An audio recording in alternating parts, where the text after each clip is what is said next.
Hello student, कैसे हो आप सभी। उमेश कॉमर्स क्लासेस का यूट्यूब चैनल में मैं आपका फिर से एक बार स्वागत करता हूं। तो स्टूडेंट, मेरा आज का जो टॉपिक रहने वाला है, एक न्यू चैप्टर मैं स्टार्ट कर रहा हूं जिसका नाम है डिबेंचर।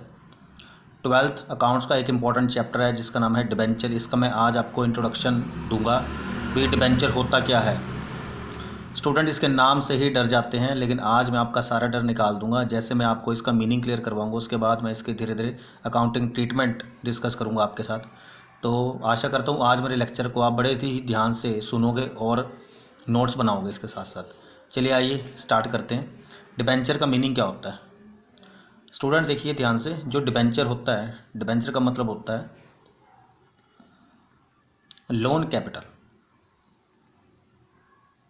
कि कंपनी ने ना लोन लिया है। अब लोन लिया है तो इसलिए लोन कैपिटल है। ये लोन लिया कहाँ से जाता है? Loan from public.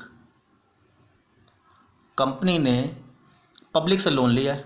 क्यों लिया? क्योंकि जब कंपनी को लोन की रिक्वायरमेंट होती है, इनकी लोन रिक्वायर्ड होता है, किस लिए? फॉर लॉन्ग टर्म के लिए, फॉर लॉन्ग टर्म बेसिस। जब किसी कंपनी को लंबे टाइम के लिए लोन की रिक्वायरमेंट होती है तो वो कंपनी अपनी ही कंपनी के डिबेंचर जनरल पब्लिक को इशू कर देती है और वहाँ से फंड वो ले लेती है। देखते हैं इससे कैसे। एक पिक्चर मैं आपको बना के दिखा रहा हूँ, उससे आपके सारे डाउट्स क्लियर हो जाएंगे। सपोज करो कि ये है कंपनी,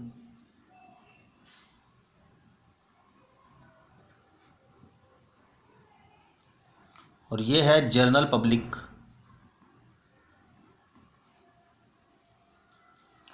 कंपनी को लॉन्ग टर्म के लिए फंड की रिक्वायरमेंट है, इसलिए ये कंपनी अपनी ही कंपनी के डिबेंचर जनरल पब्लिक को इशू कर देती है। मान लो 10,000 डिबेंचर है और एक डिबेंचर की प्राइस है 10 रुपीज़। जो लोग मेरी कंपनी के डिबेंचर को बाय करेंगे उन लोगों को क्या बोला जाएगा इस चैप्टर में? Debenture holder. Debenture holder. इन लोगों ने मेरी कंपनी के डिबेंचर को इशू किया है। इन लोगों ने मेरी कंपनी ने जो डिबेंचर इशू किए थे बाय किया है, इसलिए इनको क्या बोला जाएगा? Debenture holder. ये जो डिबेंचर होल्डर हैं, डिबेंचर होल्डर होते हैं, ये मेरी कंपनी के ओनर नहीं होते। Not an owner. अब ये लोग, क्वेश्चन ये राइज होता है कि ये लोग मेरी कंपनी के डिबेंचर को क्यों परचेज करें? क्योंकि इनको क्या मिलता है? डिबेंचर होल्डर को क्या मिलता है? इंटरेस्ट। एक फिक्स्ड रेट पर डिबेंचर होल्डर को मेरी कंपनी से इंटरेस्ट मिलता, तभी ये लोग मेरी कंपनी के डिबेंचर को बाय करते हैं। अब इंटरेस्ट कैसे मिलता है? अगर मेरी कंपनी में प्रॉफिट होता है तभी इनको इंटरेस्ट दिया जाएगा। अगर मेरी कंपनी में लॉस होता है तभी इनको इंटरेस्ट दिया जाएगा। तो जो डिबेंचर होल्डर होते हैं, इनको जो मेन इनकम का सोर्सेज होता है वो मेरी कंपनी से मिलने वाला इंटरेस्ट ही होता है। इनको इंटरेस्ट की लालच होती है, इसलिए ये लोग मेरी कंपनी के द्वारा इशू किए गए डिबेंचर को परचेज कर लेते हैं। ठीक है जी। अब बात करते हैं थोड़ी सी आपके साथ इशू की। थोड़ा सा मैं पीछे पेज में आपको समझा देता हूँ इशू ऑफ डिबेंचर के बारे में। हमारा चैप्टर आपको पता है डिबेंचर का है। डिबेंचर हमने इसमें इशू करने हैं। कैसे इशू करने हैं? इसके लिए आपको रूल फॉलो करने पड़ेंगे। इंडियन कंपनी एक्ट 2013, जो इसमें एक्ट पास होता है जिसके आपको रूल फॉलो करने हैं। Indian company act 2013। अब एक्ट क्या बोलता है कि जो डिबेंचर इशू ना आप 3 टाइप से कर सकते हो। एक तो आप इशू कर सकते हो एट पार पर, एक आप इशू कर सकते हो एट प्रीमियम पर, एक आप इशू कर सकते हो डिस्काउंट पर। This is A, this is B and this is C. At par का मीनिंग क्या होता है कि एक कंपनी जिसकी पर डिबेंचर की फेस वैल्यू 10 रुपीज़ है, तो आपने इशू किस में कर दिया? ₹10 के हिसाब से। तो इस टाइप के इशू को क्या बोलेंगे? डिबेंचर इशू एट पार।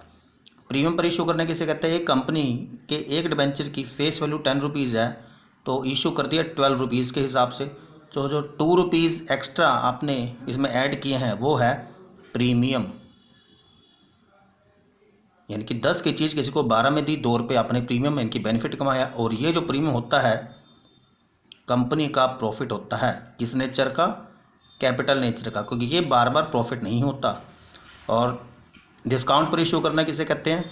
कि फेस वैल्यू कंपनी के डिबेंचर की ₹10 है, कंपनी ने इशू कर दिया ₹8 के हिसाब से, तो ₹2 का जो लॉस होता है वो डिस्काउंट ही है। यानी कि डिस्काउंट पर इशू किया है तो कंपनी को लॉस हो रहा है। और ये लॉस किस नेचर का लॉस होता है? कैपिटल नेचर का लॉस होता है। और इसकी कवरेज कहाँ से होती है? इस कैपिटल नेचर के प्रॉफिट से इसकी कवरेज हो जाती है, कवरेज। तो आई थिंक आपको ये समझ में आ गया कि इंडियन कंपनी एक्ट 2013 में ये बात मेंशन है कि एक कंपनी अपनी कंपनी के डिबेंचर 3 प्रकार से इशू कर सकती है, एट पार पर, एट प्रीमियम पर, एट डिस्काउंट पर। ठीक है, चलिए ये हम वापस आ जाते हैं उस टॉपिक पर कि मेरी कंपनी ने 10,000 डिबेंचर इशू कर दिए ₹10 रेट के हिसाब से आप लोगों को। तो आप लोग कौन हुए? Debenture holder. आपने मेरी कंपनी के डिबेंचर क्यों परचेज़ किए? क्योंकि आपको इंटरेस्ट मिलेगा, और इंटरेस्ट पर रेट पहले से ही फिक्स होती है। चाहे मेरी कंपनी को प्रॉफिट हो तब भी आपको मैं इंटरेस्ट पे करूंगा, प्रिंसिपल अमाउंट तो मैं आपको वापस करूंगा ही करूंगा। चाहे मेरी कंपनी को प्रॉफिट हो तब भी मैं आपको इंटरेस्ट पेमेंट करूंगा, चाहे मेरी कंपनी के लॉस हो तब भी मैं आपको इंटरेस्ट की पेमेंट करूंगा। तो डिबेंचर होल्डर कोई मेन इनकम का सोर्स क्या होता है? मेरी कंपनी के द्वारा दिया जाने वाला इंटरेस्ट। चलिए आइए, मेरी कंपनी ने आपको इशू किए, आपने बाय किए, you are a debenture holder of my company. तो आप लोग 4 इंस्टॉलमेंट में मेरे पास पैसे भिजवाओगे। अब 4 इंस्टॉलमेंट कौन सी होती है देखते हैं इसे भी। 4 installment, 4 installment, application, allotment, first call and second call. इसको हम फाइनल कॉल के नाम से भी जानते हैं। सबकी 2-2 एंट्री होती है। अकाउंटिंग ट्रीटमेंट हम अगले लेक्चर में डिस्कस करेंगे। तो ये 4 इंस्टॉलमेंट में आप मेरे पास पैसे सेंड करना स्टार्ट करोगे। सबसे पहले आपने एप्लीकेशन के मान लो ₹3 हैं, वो आपने सेंड कर दिए। और उसके बाद अलॉटमेंट के ₹3 हैं, वो आपने मेरे पास सेंड कर दिए। फिर फर्स्ट कॉल के 2 हैं, वो आपने सेंड कर दिए। फिर सेकंड कॉल के 2 हैं, वो आपने मेरे से सेंड किए। तो ऐसे करते ही मेरे पास पैसा आ गया। मैंने आपके द्वारा दिया हुआ पैसा शेयर मार्केट में लगाया, म्यूचुअल फंड में मैंने लगाया, रियल्टी सेक्टर में मैंने लगाया, ज्वेलरी मार्केट में मैंने लगाया, लोन के रूप में मैंने दे दिया, बैंक में मैंने एफडी करा दी, और भी कई इन्वेस्टमेंट पॉलिसीज़ मैंने फॉलो की, वहाँ पर मैंने अपना पैसा लगा दिया। तो 4-5 रास्तों से पैसा मैंने अर्न किया और आपको पे किया। अब बात आ गई पे करने की। आपने मुझसे कहा कि सर हम आपकी कंपनी के डिबेंचर को परचेज़ कर लेते हैं, हमारे पास क्या प्रूफ रहेगा? तो प्रूफ की गारंटी के लिए मैं यानी कि मेरी कंपनी आप लोगों को एक सर्टिफिकेट इशू करेगी। उस सर्टिफिकेट में सारी के सारी टर्म्स एंड कंडीशन मेंशन की जाएगी। देखो ये टर्म्स एंड कंडीशन कब मेंशन हो रही है? जब मैं आपको डिबेंचर इशू कर रहा था तब आपके और मेरे बीच में एक सर्टिफिकेट मैंने आपको इशू किया था, एक टर्म्स एंड कंडीशंस निर्धारित हुई थी। वो टर्म्स एंड कंडीशन मैंने इस सर्टिफिकेट में बनाकर आपको दे दी। इस टर्म्स एंड कंडीशन में क्या लिखा हुआ है कि मैं आपके पैसे कितने टाइम के लिए ले रहा हूँ, आपके पैसे मैं कितने टाइम बाद वापस करूँगा, ब्याज दूंगा नहीं दूंगा तो कितनी रेट से दूंगा। ठीक है जी। फिर आप लोगों ने मुझसे कहा कि हम आपकी कंपनी के डिबेंचर परचेज़ कर रहे हैं, हमें आप इंटरेस्ट भी दे रहे हो, 5 ईयर के लिए आप हमारा पैसा रख भी रहे हो। इन दैट केस अगर हमें 5 ईयर से पहले ही अमाउंट की ज़रूरत पड़ गई तब क्या आपकी कंपनी हमें पैसे वापस करेगी? फिर मैंने कहा नो, बिल्कुल नहीं। फिर आप लोगों ने कहा कि हम आपकी कंपनी के डिबेंचर क्यों परचेज़ करें? फिर मैंने आपको कहा कि मैं आपके पैसे जो मैं लूँगा 5 ईयर के लिए रखूँगा, बट अगर आपको इन दैट केस 5 ईयर के दौरान पैसे की जरूरत पड़ेगी तो मैं आपको इंटरेस्ट पे करता रहूँगा एनुअली। तो मैं आपको क्या पे करूँगा, इंटरेस्ट। तो उसमें क्या है, अब बात आ गई एनुअली इंटरेस्ट पे करने की। तो फर्स्ट ईयर के लास्ट में,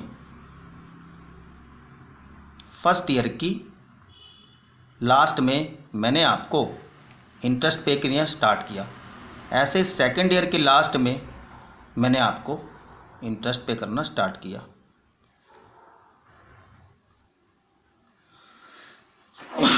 सॉरी, थर्ड ईयर के लास्ट में मैंने आपको फिर से इंटरेस्ट पे करना स्टार्ट किया।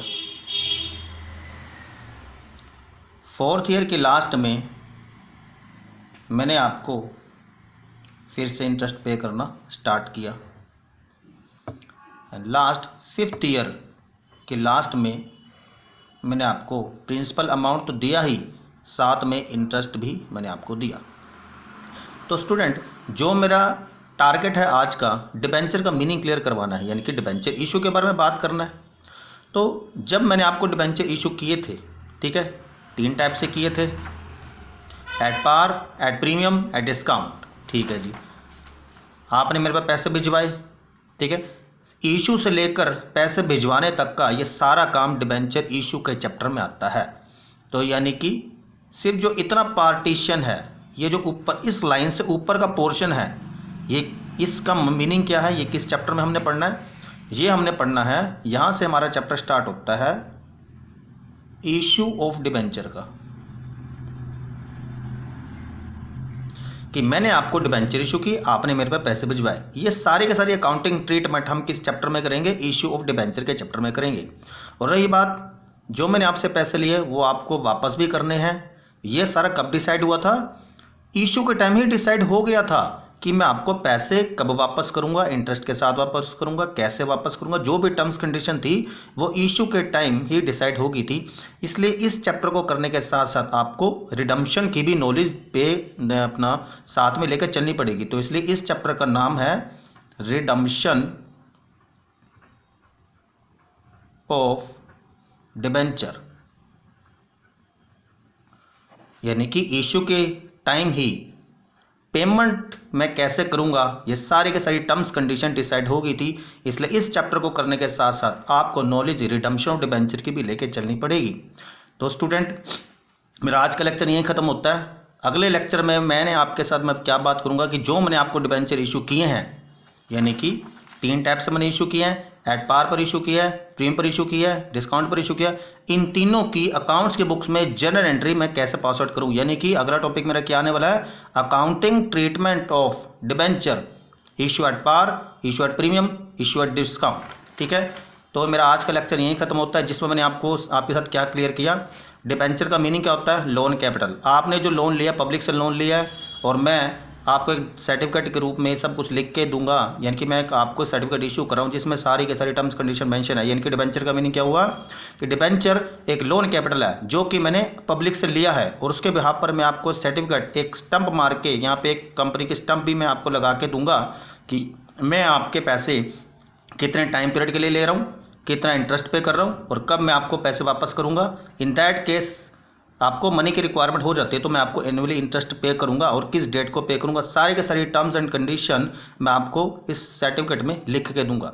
तो स्टूडेंट, आई होप आज का लेक्चर आपको पसंद आया होगा। तो फटाफट से मेरे चैनल को लाइक करो, सब्सक्राइब करो, ज़्यादा से ज़्यादा शेयर करो। तो अगले वीडियो लेक्चर में मिलता हूँ आपके साथ, इसकी अकाउंटिंग ट्रीटमेंट कैसे कर दिया जाता है। बड़ा ही इंपॉर्टेंट लेक्चर होने वाला है मेरा अगला, तो आशा करता हूँ आप सभी कंटिन्यू करना।